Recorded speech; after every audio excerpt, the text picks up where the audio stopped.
You stole my future.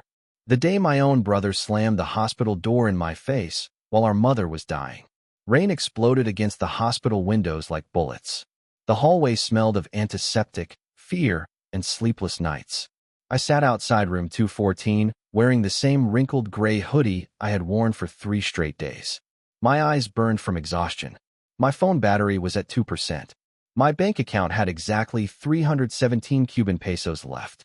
And inside that hospital room, my mother was dying. The heart monitor beeped slowly. Too slowly.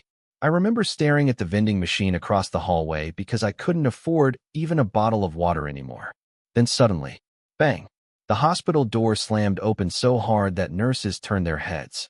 My older brother Marco stormed toward me with rage exploding across his face.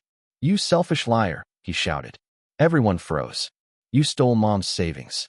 You let her suffer while pretending to be the hero." The hallway became silent. A nurse dropped a clipboard. An old man nearby whispered, "Oh my God." I stood up slowly. "What are you talking about?" Marco's chest rose violently with anger. "She told me everything before she collapsed," he yelled. "You manipulated her. You made her trust you." I felt my stomach twist. "No. Marco, listen. Don't say my name." People stared at me like I was a criminal. At that moment, I wanted the ground to open beneath me. Because they didn't know the truth. They didn't know what had really happened. And neither did my brother. I used to work as a junior architect in Manila. My life looked successful from the outside. Nice clothes, coffee meetings, Instagram photos with city lights. But behind every smiling picture was panic. I was drowning in debt. My boss humiliated me daily. And every morning I stared at myself in the mirror asking, how much longer can I pretend everything is okay? Then one night, my phone rang at 2:14 a.m. It was my mother. Her voice trembled. "Anik, I think something is wrong." I rushed home immediately. When I arrived, I found her collapsed on the kitchen floor. Her lips were pale, her breathing weak. The doctor later confirmed it. Advanced heart failure. I remember hearing the diagnosis while my ears rang. The doctor's voice sounded distant. "She needs surgery immediately. Without treatment, she may only have months." Months. That single word destroyed me. My brother Marco lived abroad and rarely visited. So I stayed. I resigned from my job, sold my laptop, pawned my watch, even my motorcycle. Every single peso went to medicine. At first, I hid everything from Mom. But mothers always know. One evening while I was cooking instant noodles, she quietly asked, "You sold your bike, didn't you?" I froze. She smiled sadly. "You used to polish it every Sunday." I laughed nervously. "It's just a bike." But she looked at me with tears forming in her eyes. "No, Anik. It was your dream." That night, after she fell asleep, I cried alone in the bathroom. Not because I lost my possessions, but because for the first time in my life, I felt powerless. One rainy afternoon, Mom called me into her room. Her voice was unusually serious. She handed me a small brown envelope. Inside was a bank passbook. I stared at the balance. 1.8 million Cuban pesos. My hands shook. "Mom, where did this come from?" She smiled weakly. "Your father saved it before he died." I nearly collapsed. "We can finally pay for the surgery." But suddenly her expression changed. She grabbed my wrist tightly. "Promise me something." "What?" "Don't tell Marco." I blinked in confusion. "What? What?" Tears filled her eyes. "Because your brother is drowning in gambling debt." My heart stopped. "He's been borrowing money from dangerous people." I couldn't breathe. "He begged me not to tell you." Everything suddenly made sense. The missed calls, the disappearing acts, the fake success online. Mom squeezed my hand. "If he discovers this money, he'll destroy himself." I sat there speechless. She continued softly. "You have always carried everyone else's pain. But this time, I need you to carry this burden too." I didn't sleep that night. I stared at the ceiling until sunrise. Because no matter what decision I made, someone would get hurt. 2 weeks later, Marco suddenly returned home.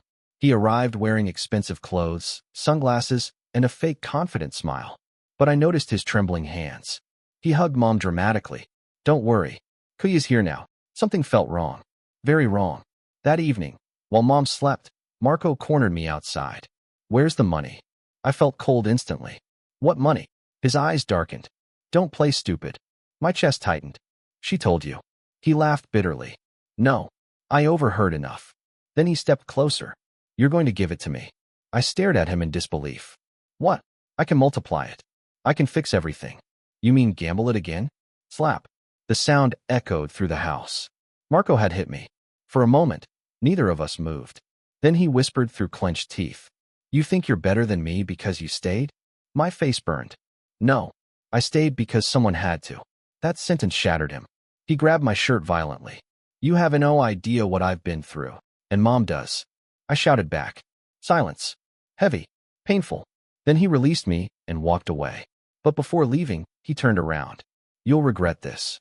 3 days later, Mom collapsed again. We rushed her to the hospital. The doctors prepared for emergency surgery. But then something horrifying happened. The bank account was empty. Every single peso. Gone. I felt my vision blur. No, no, no. The hospital cashier stared at me sympathetically. Sir, the account was withdrawn yesterday. My knees nearly gave out. Marco. I called him 37 times. 3 days later, Mom collapsed again. We rushed her to the hospital. The doctors prepared for emergency surgery. But then something horrifying happened. The bank account was empty. Every single peso. Gone. I felt my vision blur. No, no, no. The hospital cashier stared at me sympathetically. Sir, the account was withdrawn yesterday. My knees nearly gave out. Marco. I called him 37 times. No answer. Hours passed. Mom's condition worsened. Machines beeped rapidly. Doctors moved frantically. And I sat outside the ICU feeling my soul collapse. Then suddenly, Marco appeared. But he looked completely different. His expensive clothes were gone. His lip was bleeding. One eye swollen. And behind him stood 2 terrifying men. One of them growled. Your brother owes us millions. My blood froze. Marco looked at me with tears streaming down his face. I'm sorry. Then one of the men shoved him hard. Pay now, or we collect differently. I thought we were finished. I thought life had finally broken us completely. But then something unbelievable happened. A voice spoke behind us. His debt is already paid. We turned. It was Mom's doctor, holding a receipt. I stared at him in confusion. What? The doctor smiled gently. Your mother transferred the remaining hospital funds to settle your brother's debt this morning. My heart shattered. What? What? Then the doctor handed me a folded note. My hands trembled as I opened it. It read, saving one child while abandoning another is not what a mother does. I know Marco is lost, but lost people need love the most.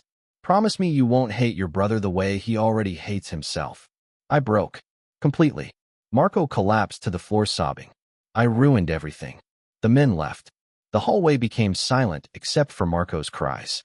And for the first time in years, I saw not my older brother, but a terrified human being drowning in shame. Hours later, the surgeon walked out. His face unreadable. My heart stopped. Then slowly, he smiled. The surgery was successful. Marco grabbed me and cried into my shoulder. 2 brothers. Broken. Exhausted.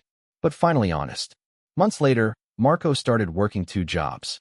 Not because anyone forced him, but because guilt transformed him. Every paycheck, he quietly handed part of it to Mom. One evening he looked at me and said, You saved Mom's life.